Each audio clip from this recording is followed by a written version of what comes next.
So ayun mga ka-farming, binigyan na natin siya kanina. Karugtong lang ulit po ito ng ating vlog kanina mga ka-farming. So kung mapapansin nyo, ayun, puno yun kanina kasi binigyan ko pa siya, hindi ko na lang na-vlog. Puno yan kanina, so all goods na. At kung mapapansin nyo, may tiyan na, di ba? Sabi ko sa inyo. Kanina, lobak yan. Malaki ang awang. At ngayon, meron siyang merienda. Imbis na feeds ang ibibigay ko sa kanya na merienda niya, ito ang ibinibigay ko sa kanya. Kasi nga, tulad nga ng aking sinabi, kung ano yung available at kung ano yung marami para sa ating kapaligiran, yun yung dapat nating ipakain at isanay. Para nang sa ganun naman, hindi rin tayo mahirapan. Yung feeds, mga ka-farming, para sa akin kasi yung feeds, merienda lang nila yan, pero hindi naman araw-araw binibigyan natin ng feeds. Kasi araw-araw naman tayong nagpapainom ng tubig na may molasses, na may feeds. So doon pa lang nakakatikim na sila ng feeds.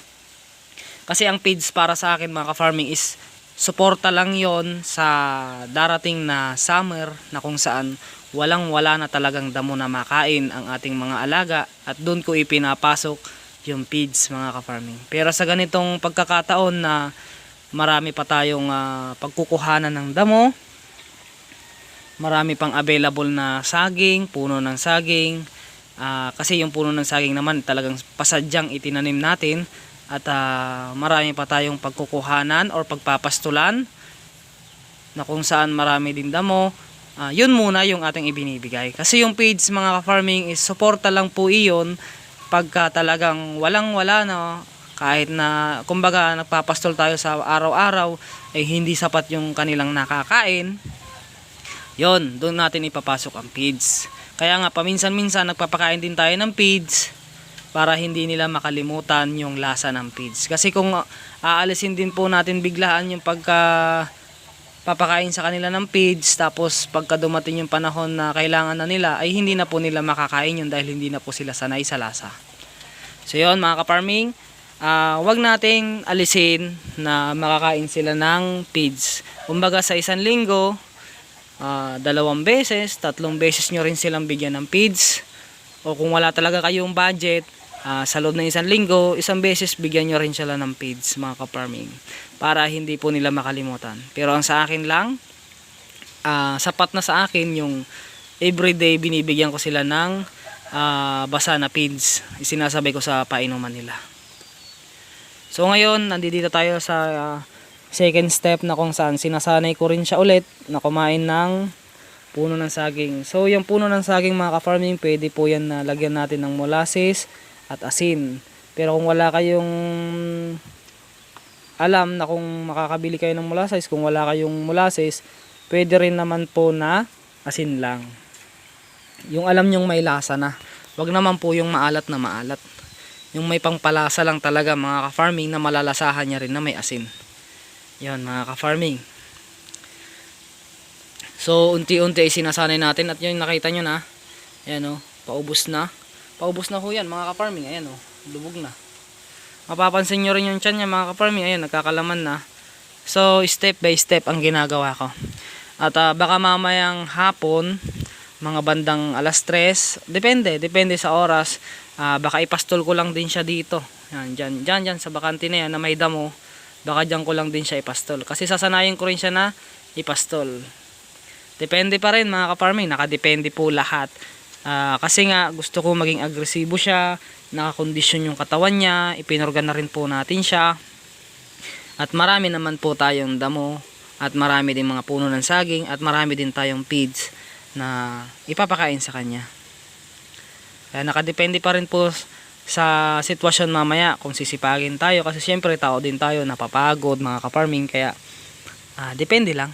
At gusto ko pa pala siyang sanayin ng tinadtad na dahon ng saging, kasi kumakain naman siya ng dahon ng saging, pero gusto ko yung mismong, alam mo yun, yung ano ng saging, katawan, yung 'di ba yung dahon ng saging, meron katawan yun sa gitna. Yung gusto kong isanay pa yun sa kanya para all goods, walang masayang mga ka-farming. Yan po, kumakain na po ng kumakain. 'Di ba?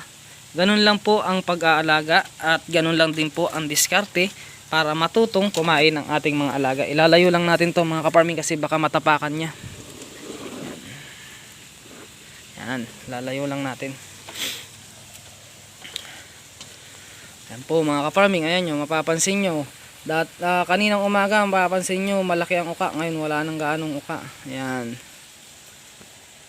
So pag pinainom natin to ng tubig, sigurado na to. All goods na yan.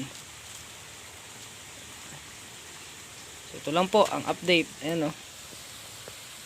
So kahit paano ay panatag na ako kasi nakakain na rin siya ng maayos. At nabusog na rin siya sa pagkain na ibinigay natin. Ito hanggang mamaya makakain niya rin po yan mga ka-farming. Ganoon naman talaga ang kambing eh. Babalik-balik lang yan. Magpapahinga, pabalik-balik. Yan, ganyan lang naman po yan. Kakain, tatalikuran yung pagkain, babalik, hihiga. Ganun lang po yan. Oh. Kakain na naman. So yon mga ka-farming. Tulad nga ng aking sinabi, hindi po natin kailangang makipagkarerahan sa mga ibang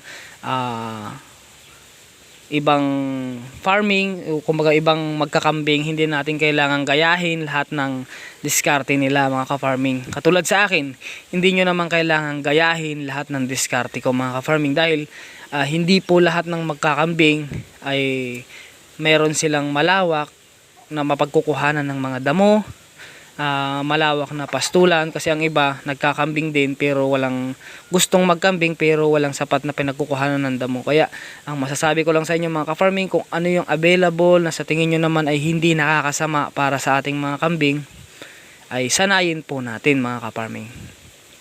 Sanayin natin ang ating mga alagang kambing kung ano yung available po sa atin ng mga damo or kahit mga puno ng mangga. Yan, mga puno ng mangga, puno ng tubig, kahit na anong mga klaseng dahon ng puno na sa tingin nyo ay kinakain ng kambing, sanayin natin mga ka-farming. Hindi natin kailangan ng makipagsabayan mga ka-farming sa ibang magkakambing. Kung ano yung available, yun ang ibigay natin mga ka-farming. Pero kung may service kayo, mas maganda mga ka-farming dahil dumayo lang kayo sa ibang barangay, sa gilid ng mga kalsada, marami kayong makukuhan damo. Dahil ganun din naman po yung ginagawa ko. Makikita nyo, malawak ang pinagpapastulan ko dito, lalo na pagka anihan na. Talagang malawak ang pinagpapastulan ko. Malawak din yung pinagkukuhanan ko ng damo.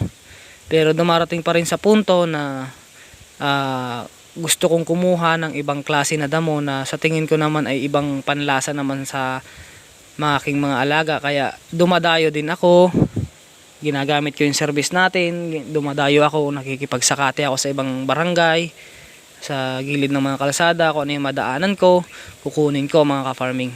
Katulad nito, kinuha ko lang po yan sa gilid ng kalsada mga ka-farming.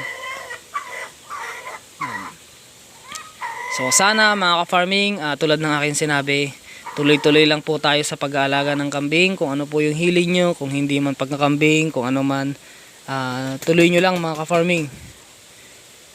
Basta kung ano yung mga nakasanayan ng kambing natin, yun ang ibigay natin mga ka-farming. Lang mga ka-farming, wag natin silang sanayin sa feeds mga ka-farming dahil tayo lang din naman pong mahihirapan. Hindi masama na magpakain ng feeds, pero ang masama yung wala ka nang makain, wala ka nang maisaing, pero inuuna mo pa rin is yung pagkain ng kambing. Syempre, maging practical. Kaysa bumili ka ng feeds, bumili ka na lang or kumuha ka ng tao na kung saan kukuha siya ng damo na ipapakain sa kambing natin mga ka-farming. Magbayad ka ng tao. Kasi ang organic pa rin na kinakain ng kambing ay damo mga ka-farming. Ang page suporta lang pagka oras na pangangailangan. Oras na aalis ka, may pupuntahan ka, hindi kaya ng oras mo na maipastol sila, hindi kaya ng oras mo na magsakate, yun, doon mo ipasok ang feeds.